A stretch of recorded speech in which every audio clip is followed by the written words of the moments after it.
Hi, my name is Alice Bull, and I run the scrapbook membership group at scraphappy.org. Thank you so much to Sarah Scraps for inviting me to play a part of this back to school YouTube hop. I'm really excited to jump into this. I don't participate in a lot of YouTube hops, so this is really fun for me. And I love the back to school season. Now, I'll confess, I was so glad that the way she asked about this was, what does school look like for you? Because I'm not going back to school. My kids are actually grown up now, so they're not going back to school either. But I am a huge believer in lifelong learning. And so that is what my page is about, that I'm going to show you right now. And I can't wait to show you some of the fun little tricks and cool things that I did. And hopefully that will inspire you to tell your back to school or lifelong learning stories. So let's dig in. The papers that I'm going to use are from the School Rules collection from Echo Park Paper, and most of the embellishments are also from Echo Park from that same collection. I printed 3 photos that help to tell the story of myself as a lifelong learner. Now, this kit of supplies is actually not curated by me because it is part of a Flavors of the Month kit from the scrap room. I love that their kits actually include 4 different paper lines in the same kit. So you have 4 different papers to work with, so you can make 4 different pages, or, well, a lot more than 4 if you're not making double page spreads. They're really great kits, so if you don't know the scrap room, please check them out. There'll be a link underneath this video. And they also sponsor the Scrapbook live sessions that I host once a month, and you can come along and join me for one of those, and then you can actually win one of those kits. So today I thought a really great giveaway, because I really wanted to do a giveaway. A really great giveaway would be the chance to win a Flavors of the Month kit. So stick around to the end. I'll give you more details about how you can enter to win that.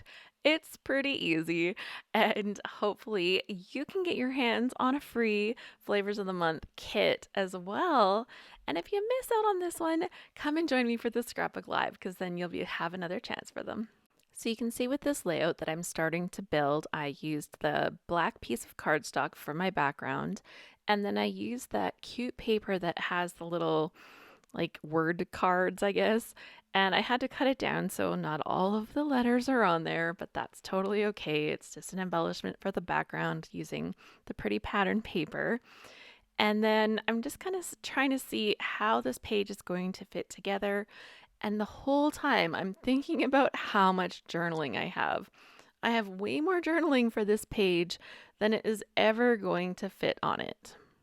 And although I was seriously obsessed with that owl paper, they have cute little, grad caps on their head. Oh my gosh, so cute. I really wanted to put it on the paper on the background, but it just didn't seem to go with the vibe that I was creating. So I thought, what would be better than to create a giant pocket behind all of those little flashcard kind of things so that I could pull my journaling out and have it on that owl paper. And yeah, I know the owl paper is not going to be actually a good base to do my journaling on, but I'll show you what I do when I get there. So first I gotta create the pocket. And so I take the back side of those flashcard paper and I create a great big pocket. I think it's like 9 inches wide or almost 10 inches wide or something. It's a pretty big pocket, and I just use some thin pop-up tape because the journaling will slide in the pocket from the top. And when you do a pocket that actually happens so close to the top of your page, you can easily slip it out of the page protector without pulling the whole page out of there. So I really like to try to put those pieces near the top, and then I don't have to do any extra work. So once I've committed to having this pocket, and I'm just going to stick it right in the middle of the page. There we go. It's stuck down, and now I can start building the rest of the layout. So there's 3 photos that I'm actually adding here, and one of them actually has kind of flashcards on it because one of the things I've been doing to learn this year is studying Welsh using the Duolingo app. And so there's There's a picture that has a bike, an apple, a cat, and a dog, and it has like the Welsh words underneath it. So that's one of the pictures I'm using. The other is a stack of books that is on my to read list. It's a huge stack of books, but I just have not been reading. I've been doing lots of other things, but reading has not been the thing.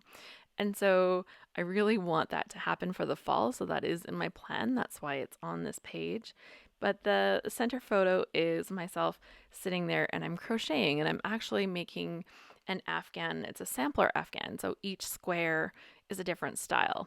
And I never crocheted before. That is a new thing that I have started recently. And it's just a really cool skill. And I think that it's just an example of the different kind of things and the different ways that we can always be learning. So in addition to my Flavors of the Month kit, I actually also ordered their extra embellishment kit. And that's why I have that sheet of stickers to go along with it. And I don't always use stickers. I'm actually terrible for not using my stickers when I have them. But I'm like, I have this whole sheet. I must use some of the stickers. And so I also have some die cuts and I've got some little wooden embellishments there. And I really wanted to get as many of these really fun pieces on here as I could. So you saw me stick down the green ruler plus the row of pencils, and I decided for these apples that I wanted them to pop up a little bit. So I'm adding a little bit of foam tape behind them. And then I start looking for other embellishments to kind of create my layers, right? I like to kind of look at the bigger pieces that the little pieces are going to layer on top of. And one of the big pieces I couldn't resist using. I know I'm not going to school, but that's okay. I had to use that little schoolhouse because years ago I made a picture of my son going to school for the first time and I paper pieced a school that looked exactly like that sticker. It was amazing. And I had done like the funnest little thing. So when I saw that school, it was just such a great like reminder of this page that I made a million years ago. So here's me being very indecisive. I want this banner on this page so bad, but I didn't want to interfere with my pullout that was going to go on the top, and I just couldn't find a home for it. That apple was just too big, so I found a little one. I did get that cute little owl on there as a sticker, but I popped him up with a little bit of foam tape. And I apparently really, really like rulers because I think I used all of the rulers from the sticker sheet, whether it was the big green ruler, the little die cut ruler, another little ruler. I guess like rulers mean school to me. So the two pictures that are like the books and the flashcards, they're kind of lower, but I thought that the picture of myself sitting there with my crochet should be popped up a little bit. So I put that on some pop dots too. I like to add a little bit of dimension to my layouts, but I don't want them super big and chunky. So there's kind of like this perfect zone. So here you can see I'm slipping that paper with the owls in from the back, and I had this really, really great idea. I grabbed some Distress Oxide ink so I could ink up the apple and make it red. And then I went and I grabbed some green and I did the tops of the apples, like where the little leaf was, in green. And all this was great until later on I'm looking at my page. I'm like, where did that red ink come from? So, caution, note to self, watch your fingers when you're playing with ink because it gets on other things. Thankfully, I wasn't too bad, but yep, it happens. So now I'm going back to this really great idea I had, which is dealing with that owl paper that I love so much. I'm going to fold it and I'm going to make the top of it kind of sit over the top of the pocket. And I'm like, yeah, that'll be super cute. And so I set that up. And then I'm like, you know what? I should cut these and have just like the little owl body sticking over the top. That would be cute, right? And just making sure this pocket all totally works. Yep, it works. Totally works.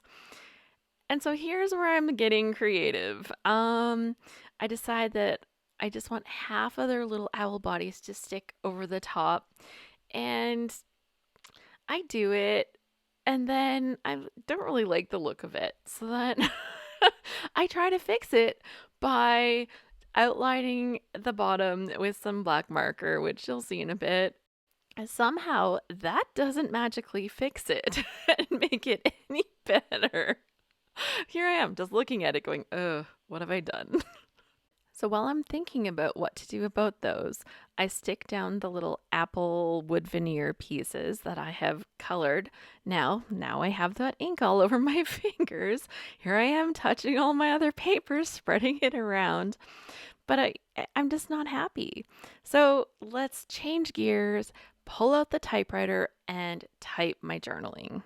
So I do have one of the We Are Memory Keepers typewriters, but I don't really like the way it types. So I pull out this Smith Corona that I found at a flea market somewhere.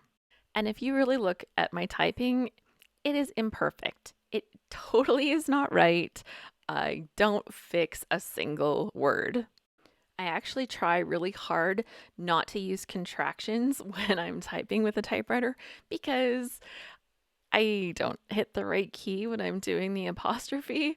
But yeah, they still slip in there, and then I have this really weird thing in there. So if you want to look really closely at my journaling, you will see that anytime where I forgot and I typed an apostrophe, it is not an apostrophe, so it looks a little funny in the middle of a word. But moving on.